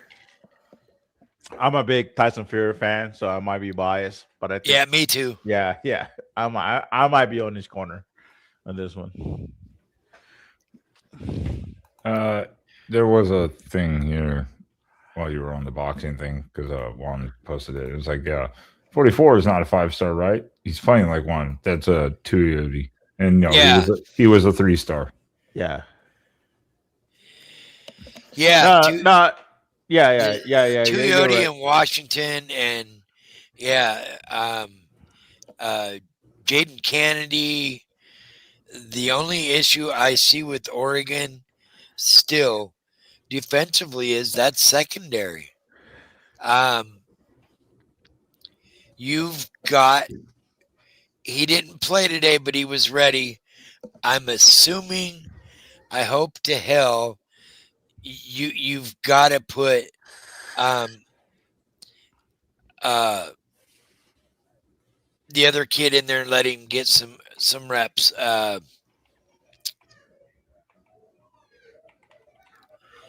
God dang it. Come on. I can't even think of his name now. Is the other true freshman, McNutt, Trey McNutt. Oh, okay. Yeah, because I was like, if you're thinking offered, he was in there a little bit. No, McNutt is, you got to let him get some reps against Texas Tech. Because if he was getting beat a few times, Flowers got beat a couple of times. Had a poor tackle on that touchdown run, the long touchdown run they got. He had him contained on the edge and just whiffed on the tackle. So, I mean, our secondary is the worst part of that defense. Has been all year. We have bigger corners. We have bigger safeties. But they're still young and they're unproven. I mean, obviously, with I'd have to double check when Tony Tuioti was hired by Oregon. I'd have to check. Obviously, I think that's why he picked Oregon, probably because he had offers from like Nebraska, Kansas State, Texas Tech, Oregon State, California, Washington, and Boise State. Oh, he had some good offers too. You know, it wasn't just like he had Oregon and Colorado State or something like that. So I'm assuming it's mostly because obviously his dad went to coach. But I don't know. Well, we're going to see this. We're going to deep dive into Texas Tech. I want to look at more of the stats. I want to break down some of the higher scoring games and see where all those numbers came from. Yeah, McNutt, Trey McNutt. Yeah. Focus, Juan. Focus. Trey? It's not. Since we're in the defense, is Finley a freshman? Is he a true freshman? Yes. Yes. Oh my God, that guy is so good. Yeah. Oh my God, that guy. But you go to the other side and it's iffy. What do you mean? It's Iffy Obadegu. Literally, his name is Iffy. And if yeah. And his defense is iffy sometimes. Yeah, his coverage. If I'm not mistaken, if he came here with Thieneman, right? Yeah. I think that was kind of like a deal that he came in with. Maybe. And Thieneman's lived, for the most part, he's lived up to his billing. He's definitely, he's been good. Obviously, you know, sometimes it's hit or miss. Yeah. It just depends, you know, but for the most part, he's been really, really that guy is good. First of all, really Oregon's going to set a record this year with probably 6 to 8 first-round picks. Depending on 8. Oh, wow. Depending on who comes out. I was about to say I heard 4 or 5, which would still be like, damn, that's really good for Oregon. 6 is really impressive. But yeah, if more comes out, you've got more. If Sadiq comes out, then you've got Thieneman. You've got the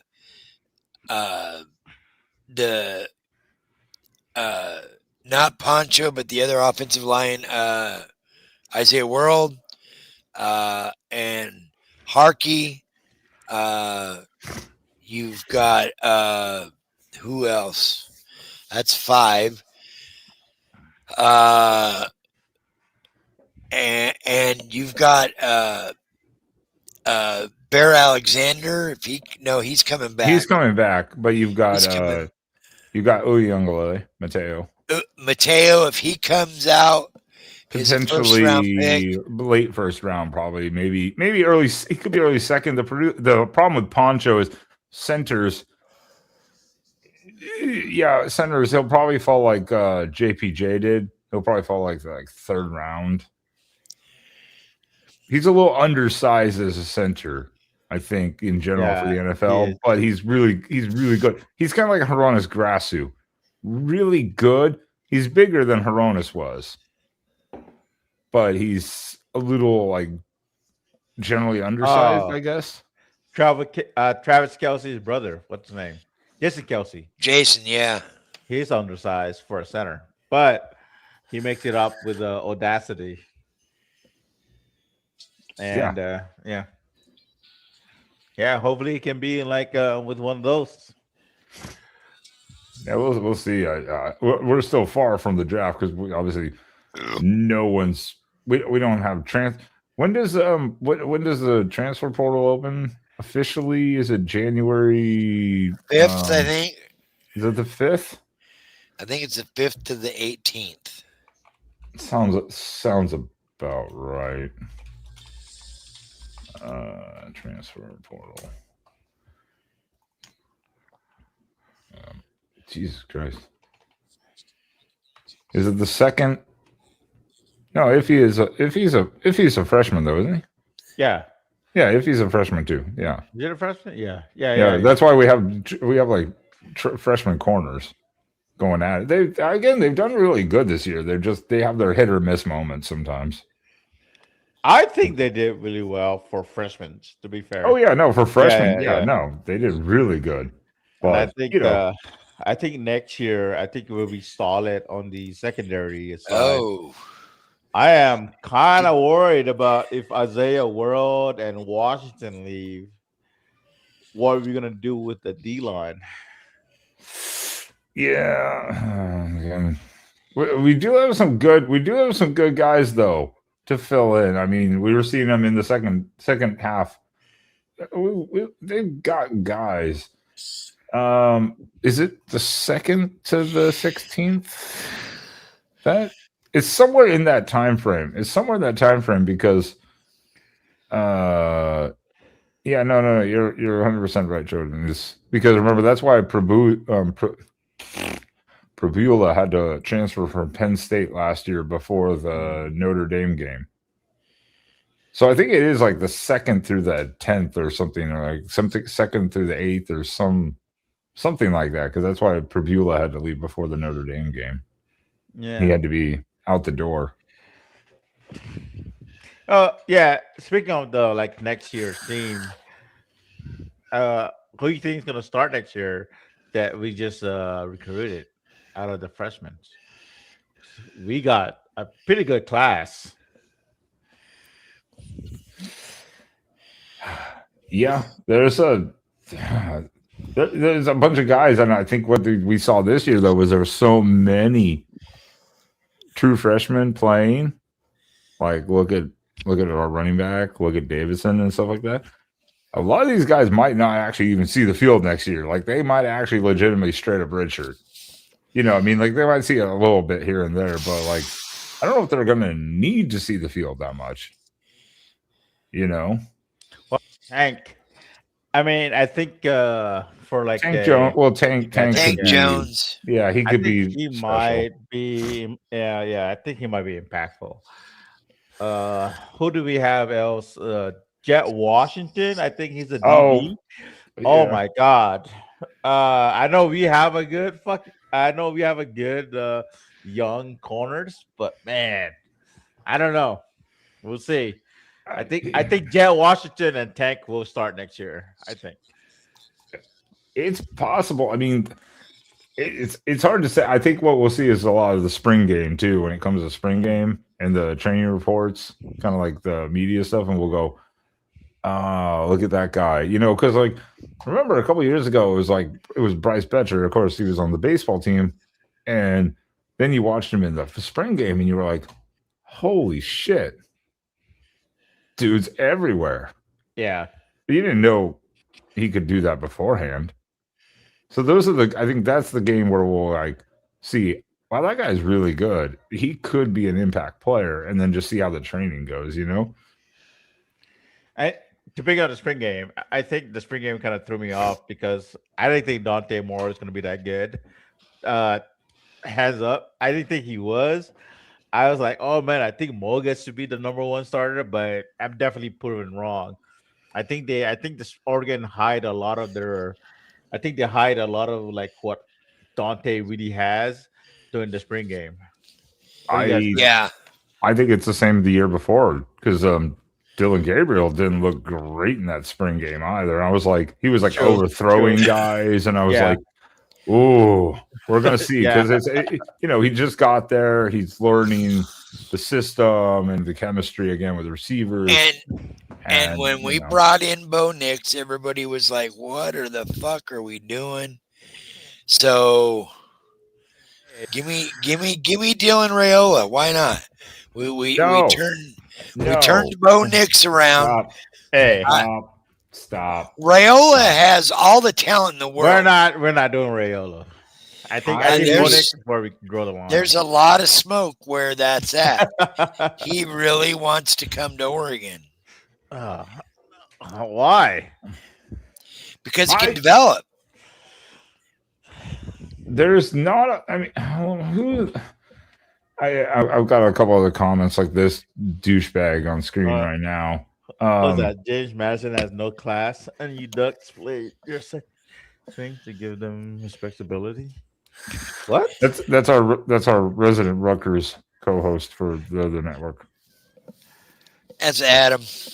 Yeah. Oh, Yeah, right. we like Right. James. See, I like James Madison. I like him. I like JMU. yeah, no, I think look, I think they're my G5 team now. Mike They definitely earned that. committed microaggressions. Yeah, the first half was Microaggressions.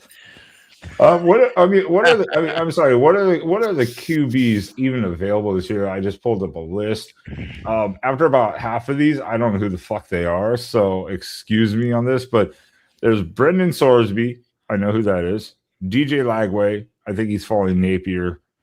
Dylan Yeah. Raola, Rocco Becht, Josh Hoover from TCU, Kenny Minchie from Notre Dame. I don't think he's Rocco ever seen Becht might be a good one too. He'd be definitely one of the top ones. Obviously, there's Aiden Childs. He's too inconsistent. Bo Prabula is back in the transfer portal, but he might be going back to James Franklin with Virginia Tech. Now I'll take Moga. I would take Mogo too. There's Aaron Philo, and then this is where I started getting lost. Catton Hauser from ECU, Colton Joseph, Jaden Craig, Jake Merklinger, Taven Jackson, Marcus Stowe. I have no idea who most of these people are. So there's not that many quarterbacks, you know. And Sam Levitt is entering at the end of the season as well. See, Sam Levitt, I would take Sam Levitt. I think he's just got a fire about him. Is he from Arizona State? Yeah.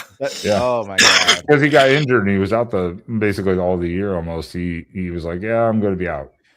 Yeah, and I agree. Adam, you stop bitching. The link is in the chat. Find it. Arizona State from Dilling. Oh my god! I would take him. I would definitely take. Okay. Well, I did not know this, but I just saw this a few minutes ago. Okay. Tulane's head coach, Summerall, the one that's leaving for Florida, I could see why it was a rough game for them today. He lost his dad Thursday. So actually, off the field. I saw that on the broadcast. Yeah, I didn't realize that. So yeah that's a tough thing to play through. Yeah, it's pretty tough. Why are they willing to let the QB go? I don't know how the contracts work. I guess you can just leave when you do. You just surrender NIL. I don't know how that works. How does that work? You just surrender NIL deals? I guess. I mean, it's definitely not a contract, quote unquote, but I guess you just relinquish unearned money or something. Right back. I'm not going to take it anymore. I don't know. Oh, you're leaving again? You fucking piece of shit. What a piece of garbage my co-host is. Yeah, he's good, man. You know who I would like? They're probably not available, but I would like obviously JKS. Obviously, I would like him back. And I think how we say take him back as he was there for 2 weeks. Yeah, but yeah, fair enough. And UCLA's quarterback, Nico. Yes. Oh, Mark. I think you would have lost all brain cells possible. Yeah, at this point. But I think that guy is actually legit. I think he, I think he just had bad information. That kid is young, but I think his skills is there. Well, I think if he can do it, I think UCLA was not the greatest exactly.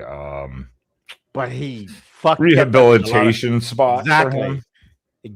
You're exactly what I'm trying to. I think that's the point I'm trying to make, and I think if he went to a better team, I think they would have rehabilitated him a little bit better. I think he has the skill sets there, kind of like Raiola. And I think, but the only problem I don't like about Raiola is he's too Patrick Mahomes-ish. Yeah. He's he wants to be a pretty boy. Exactly, and I think that's kind of like a turnoff for a lot of people. Do you know who wants to be a pretty boy? It's our next guest, and this man is constantly on some drugs. Drugs! Look out, drug train coming through. Who wants some drugs? Who's this guy? Oh, Rutgers guy. Okay. Who am I? I'll tell you who I am. I'm pretty in pink. I'm pretty in pink. I'm pretty in pictures. I'm pretty. He got a facial on live on camera last week for us. I was exfoliating. Okay. It was a facial. It was a facial. Never. I just want to stop by and say congratulations to Oregon. Although in the second half, Oregon got kind of sloppy, touchy-feely, and decided to play their second string and let James Madison look good. But total domination in the first half. Yeah. The first half, no question. Even the announcers were like, "Well, we see where this is going." I mean, even Booger McFarland finally had one good quote I agree with. It was before halftime, and they were like, he's like, "Well, clearly I see one team's much better, the other one's not." Even he said that. I was like, Jesus, way to be non-biased, Yeah. Jason says, I smoke dope and there's no hope in dope. All right, well, let me tell you something. I do not smoke dope, but I will say this, Jason. Whatever things that people do to make themselves happy, that will always create hope. So don't judge, Jason, and be a Rutgers fan. And let's hope that we can get the North Texas quarterback in the transfer portal. So what did you guys think of the Ducks tonight, performance-wise? Good first half, bad second half. Why was it bad in the second half? Well, Dan Lanning said very well. It was a tale of two halves in this game. Great first half all the way around. Second half, offense made mistakes. Defense was made a lot of mistakes. But you also were playing a lot of second and third stringers, late third, early fourth quarter that let James Madison score, 21 points in the fourth quarter? That's what I thought, right? I mean, granted, one of those was literally with 1 minute left, at the same time. So, and they were still down 18, 19 points, 19, 20 points, whatever. So, I mean, it was like, if Oregon played that game as if they were playing Iowa, they would have won 70-0. Yeah, exactly. And it's learning. It's learning curve. It's learning points. Dan said we got things we take, and we got things we can work on, and that's good. You got 12 days now to tighten up your defense, and you're the big part of that game too was Oregon was facing an offense and scheme that they hadn't really faced all year. Nobody runs the double triple option in the Big Ten. Nobody. Right. So I mean, there were a couple of plays where they got burned, trick plays included, because they weren't used to those sets. They didn't know what they were facing. Kind of hard. Yeah. Well, and as Dan said too, they all agreed. The whole coaching staff said we'd prefer to have this compared to the first round bye. That way, we're playing again this week. Kind of warm up, get a little more film against another opponent, and I think be able to kind of work on things. I think Oregon completely dominated. I think in the second half, Lanning was thinking, "I do not want one of my starters injured." Thank you. And he's going to take a 51-34 victory. Yeah, I mean, so James Madison scored 21 points. Of course they did. It was second-string players. He didn't want to get his first string hurt. And also, it's hard to play at a top level when you're beating a team that is that inferior, So I don't take anything negative away from Oregon. Well, and that was what the announcer said. Is like, hey, you're putting all these other players. When you're up that big, it's kind of hard to stay fully mentally focused, I think, no matter what. That's why you saw Dan pissed on the sideline. It wasn't even because they were doing really good stuff. I mean, JMU was pulling out a bunch of different stuff. JMU was good. They fought to the very end, and that's hats off to JMU for not giving up. They could have easily folded in, but Dan was pissed because people weren't paying attention. They were kind of getting lost and just not it didn't seem like they were focused as much as they should have been. I like this. Here we go. Did any of you play football? Yes, in high school. Yeah, do I look like a fucking athlete? Fuck no. I did a little bit, but no, I'm complimenting the other team. JMU deserves all the credit in the world. I played football in high school and in the Army, if that counts. I mean, I give JMU credit for showing up and trying their best, but at the end of the day, this was no match. And the playoffs should have the 12 best teams, and JMU and Tulane were not the 12 best. And JMU is a good team, and I credit them. And again, I've respected their fan base because it's been kind of fun. It's been fun. It's been fun, just kind of the back and forth banter again with JMU fan base, and it's all been like fun and positive. Just again, it's a positive thing for JMU to be where they are because it says a lot for their program. Very positive. It's a great building block to continue the success, hopefully, as they lose another coach. And, Yeah. JMU deserves a ton of respect because this is a school that cannot recruit like an Oregon or like most Division I schools, but they still put out a really good product every year, and I give them credit for that. They definitely springboard a lot of good coaches. So we'll give them credit to that.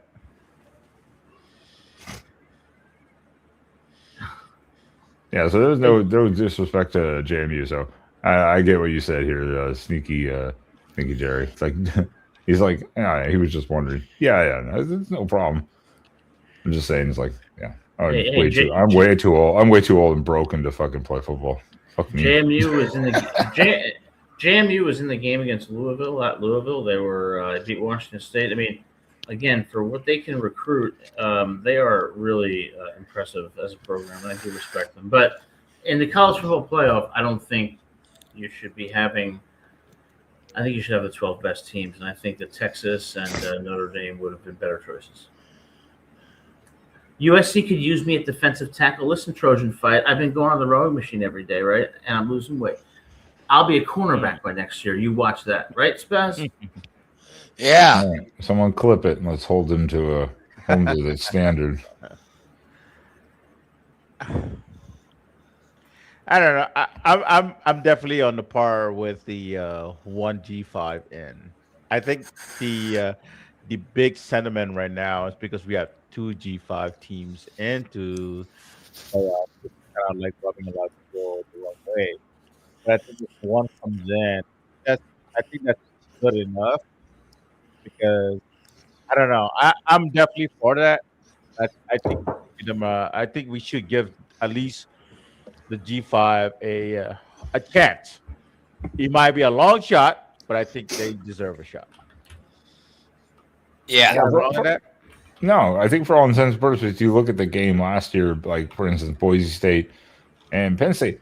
It wasn't like Boise State just got like absolutely their ass kicked. What was the score in that? Like 24-10 or something like that? Yeah. But Boise State was they were outclassed. But I mean, again, their only loss was on the road by 3 to Oregon. So Boise State earned that type of spot in the playoff at that point. This year, you could have argued whoever you wanted. Is it worth 2 spots? I don't know. Yeah, I mean, sure. JMU and Tulane didn't look great, but I don't know. I watched that Texas A&M and Miami game. I'm like, oh wow, this is their last game they're gonna play in the playoff. Snooze fest. Yeah, I'm like, oh, Ohio State is gonna beat whoever wins this game, like by a lot. Yeah, I see a lot of people saying like we're proud of JMU for putting up a fight until the very end. Well, I mean, come on. They didn't really put up a fight. They were blown out. And as much as I respect them as a program, you cannot say that Notre Dame and Texas, even Vanderbilt, should not. I mean, my thing is the 12 best teams get in every year. I don't care what conference they're from. Yeah. And this was not it this year. That's a fair argument. That's a fair argument. I'm going to say when we say JMU fought is because at halftime they could have easily just folded up shop and said, "Screw it, just run the ball, take a knee the rest of the game, and be done with it." But because Oregon folded, right? I think in the half they were kind of like, "Let's wrap this up." I mean, hey, go ahead. Sorry. I mean, next year you got 16-team playoffs, so.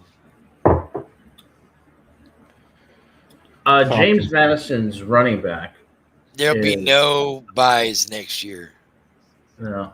JMU's running back is a stud. I mean, JMU does deserve credit. I mean, they are a good team, and that running back was pretty damn dynamic. Well, they got their couple of good receivers. They got their one main receiver and their tight end is really good. Oh God, I knew I'd forget his name.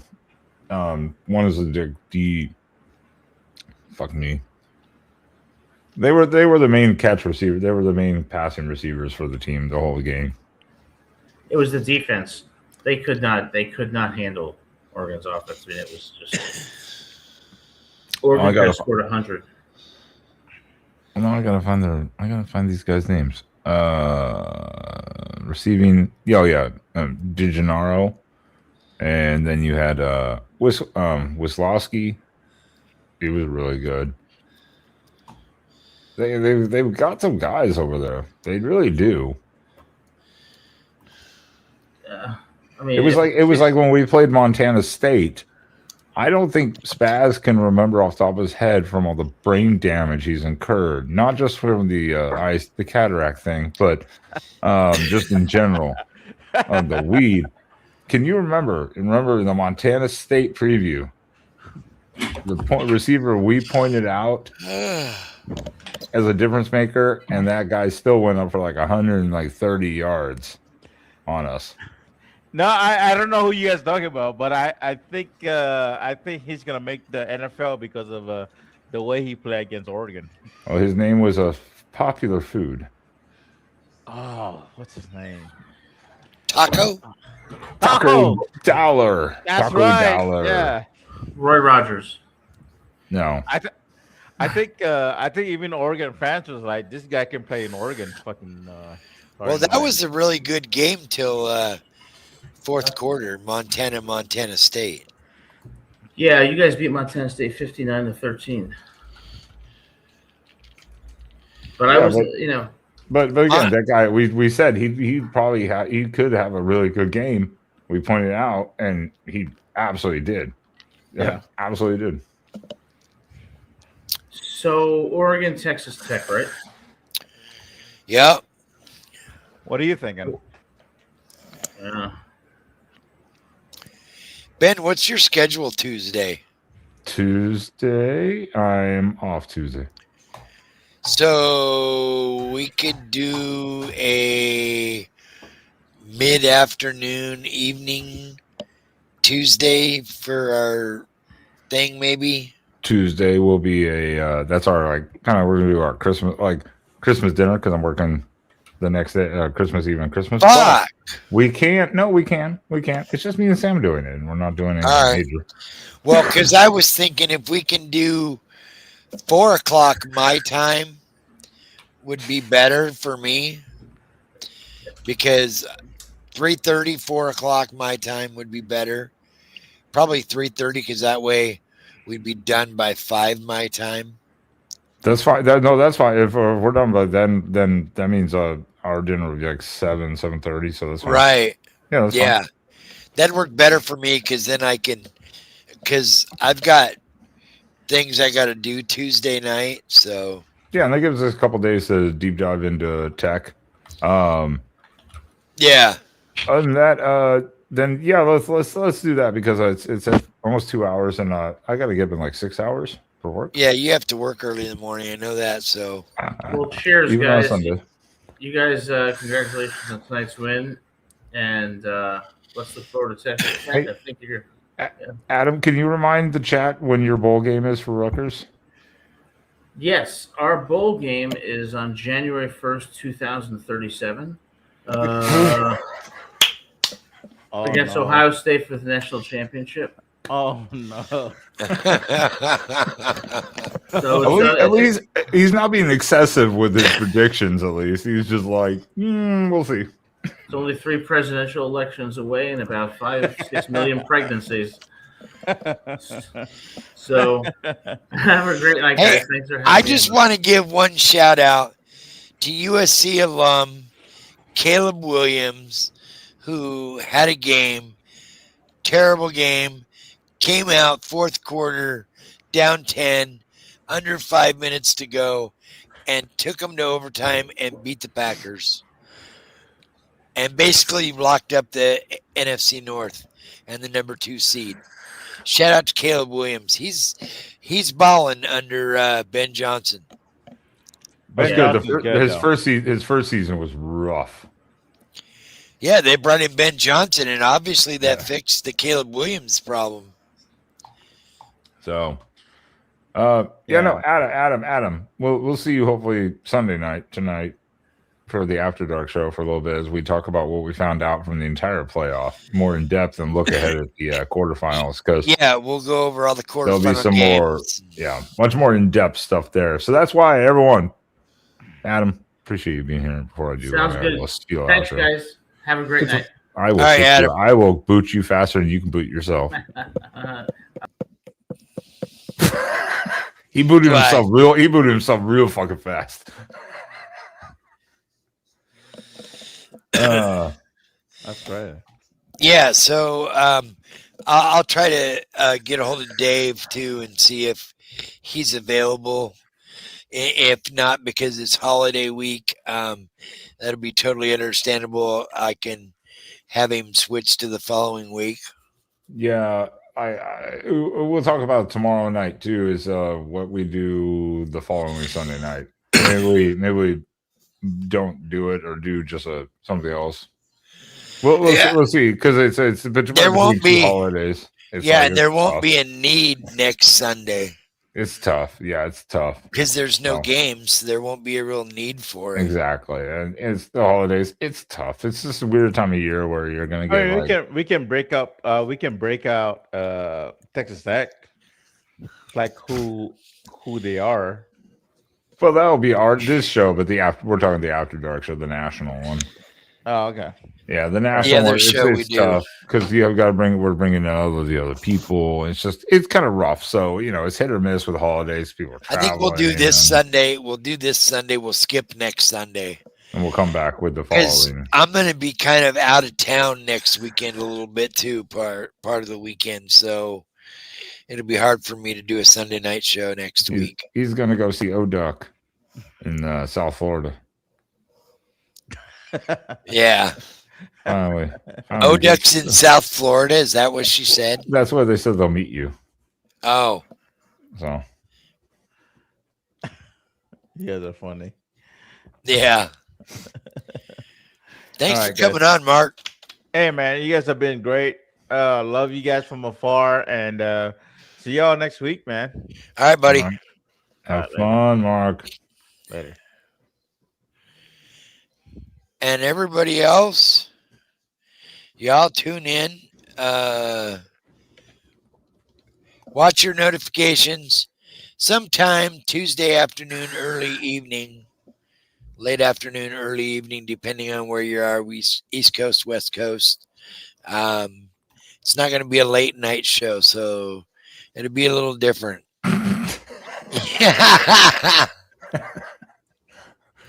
Almost 2 hours late. Yes. Yeah, you're a little late.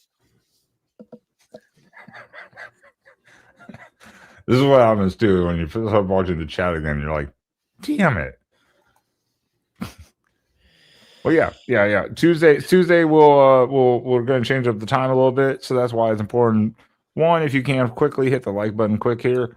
make sure you consider subscribing. We're still almost at that, right on the verge of the 100 subscriber mark for season 1, which is really good, better than I thought we would do, actually. So appreciate that.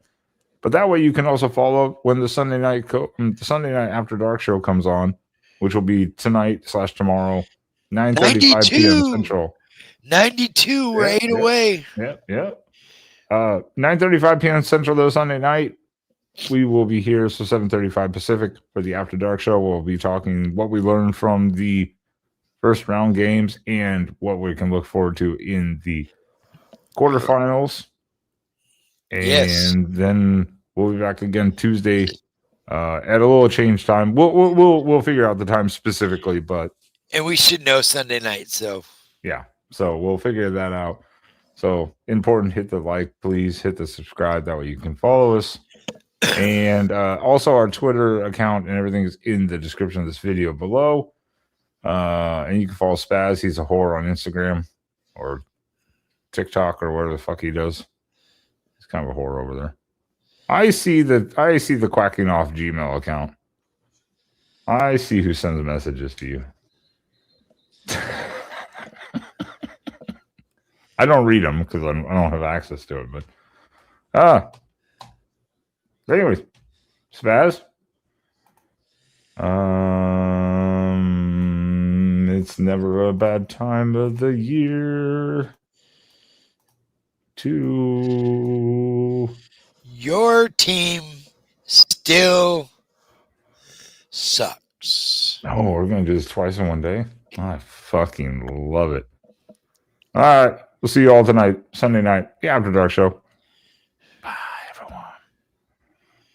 But that's right, your team sucks. Every week your team sucks. Every week we let you know we are here to make fun of